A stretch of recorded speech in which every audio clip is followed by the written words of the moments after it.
Naalala nyo pa ba nung nakaraang taon? Di ba't nagkaroon tayo ng water baptism at family bonding? Well, uulitin natin muli yan sa darating na Mayo 1, 2012 at matutunghayan natin ang mga bagong kandidato para sa water baptism. At syempre, kasama na rin dyan ang family outing ng buong Gia Bahrain. Kaya paalala lang, each one bring one.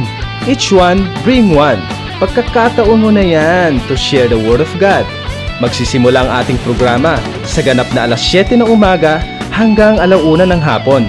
At gaganapin ito doon sa Salak Beach. Kaya be there and don't miss it. Sama na!